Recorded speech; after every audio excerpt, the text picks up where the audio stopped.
In our modern world, where everything moves faster, louder, and more fiercely, each of us carries invisible burdens on our shoulders. Other people's expectations, the pressure of work, complicated relationships, nameless fears. Sometimes we're swept into that whirlpool and forget that there's a quiet power hidden in our ability to let go. Letting go is not running away. It's not abandoning your responsibilities or your efforts.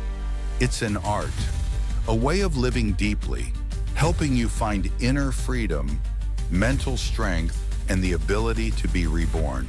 So often we hear the advice, just let it go. But that phrase is often misunderstood as stop trying or give up.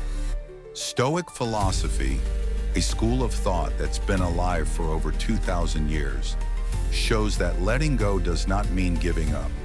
The Stoics valued acting within the sphere you can control and calmly accepting what is beyond your reach. Epictetus said, "It's not things that disturb us, but our judgments about them."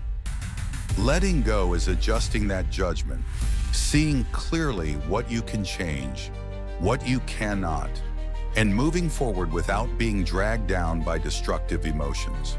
Whenever you cling to things that no longer belong to you, a love that's grown cold, an opportunity that is past, an image of yourself that no longer fits, you're locking yourself inside a cage of expectations.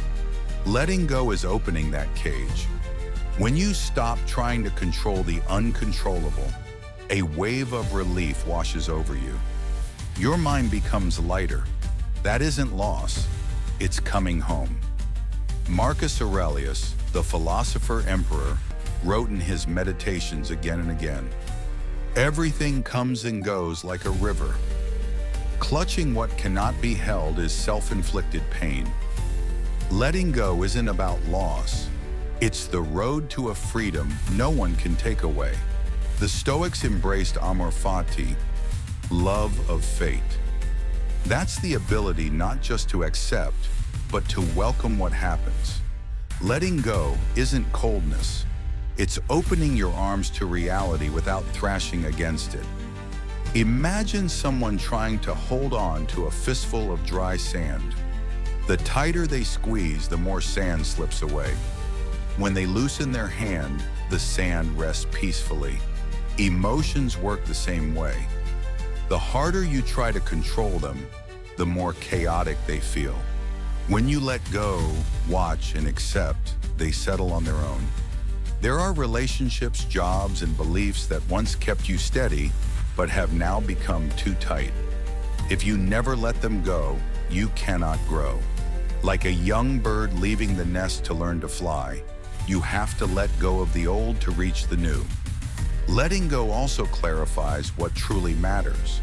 When you stop clinging to the noise outside, you can finally hear the voice within.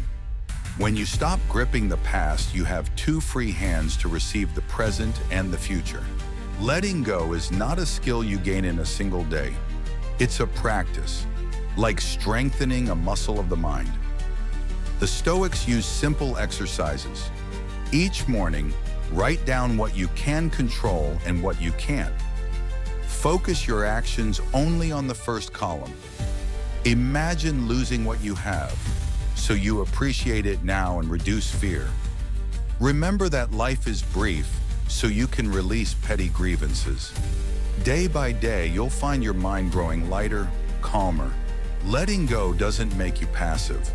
On the contrary, when your mind is unburdened, you act more clearly, more decisively. The Stoics weren't only thinkers. They were politicians, soldiers, leaders. They let go of fear so they could act with clarity.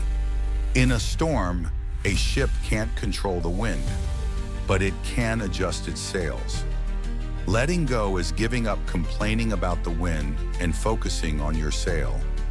Only then do you truly steer your life. The art of letting go teaches us to live gently with ourselves and with others.